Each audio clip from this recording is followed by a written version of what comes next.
Hello everyone. So today I'll be talking more about the very basics of Arlo Base.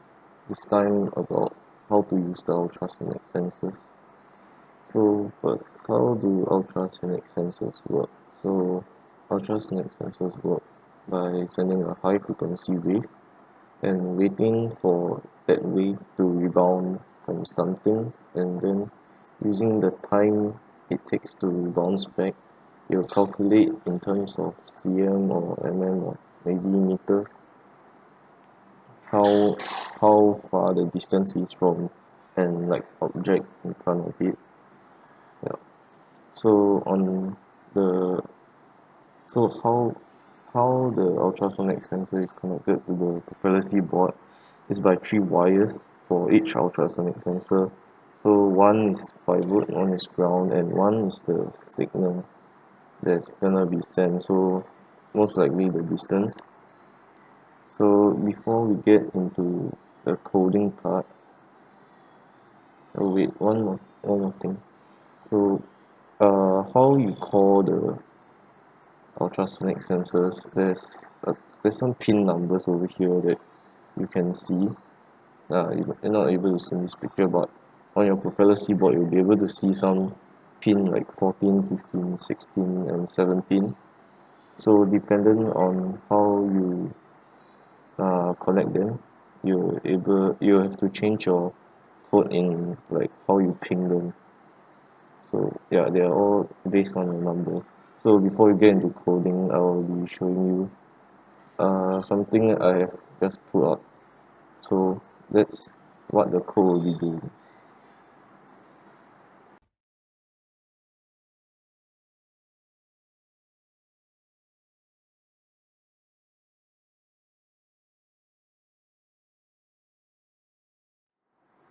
So from the video that I've shown, you can see that every time I wave that box at the ultrasonic sensor in the front, the the mobile base will move back. So this is what the code I was using is. So first, the simple tools, you have to include it in every single code that you use. That includes the mobile base. So the allo drive it depends on you. If you're using the wheels, you have to use the allo drive. If not, you don't have to include it. But if you're using the ultrasonic sensors, you have to include the ping.h library. Yeah, so that's for pinging the ultrasonic sensors. So what the code is a while loop with the ping, like which ultrasonic sensor you want to ping. This is what I meant by your wiring may affect how you call the code.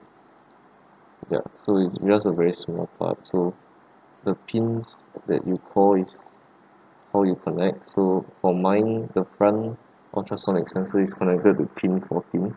So I call for 14.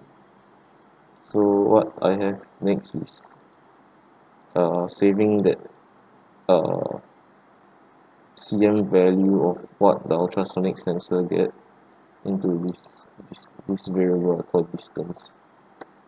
So what the ultrasonic ping is in cm. So if I run it in a while loop, it will constantly send me the distance it gets from the ultrasonic in the front. So my code is if there's a obstacle in this 20 cm range, like below this 20 cm range, my allo mobile base will move back. If not, it will stay in place. So if you wonder why I have it in a while loop, the reason is because if you don't have it in a while loop, what will happen is when you start your program, what it will do is it will check once at the very start of the program and it won't check ever again. So after you check that one time, you'll run your code once. So if I take out the while loop, what will happen is it will check at the very start. So you will see the ultrasonic sensor blinking once. It just blink once. That's when you check it. So anytime after that, if you just wave your hand around, it won't move back. It'll just stay in place since it's already set here. So both wheels will be at 0. So this is not how you usually use it. This is a way I usually use it. So this obstacle check function. So you usually want to run this in a while loop. If not, what will happen will be like what I said just now. So you just run once, and that's not what you want when you have a system that checks for an obstacle when it's like moving or something. Yeah, so that's all for this video. Thank you. Bye.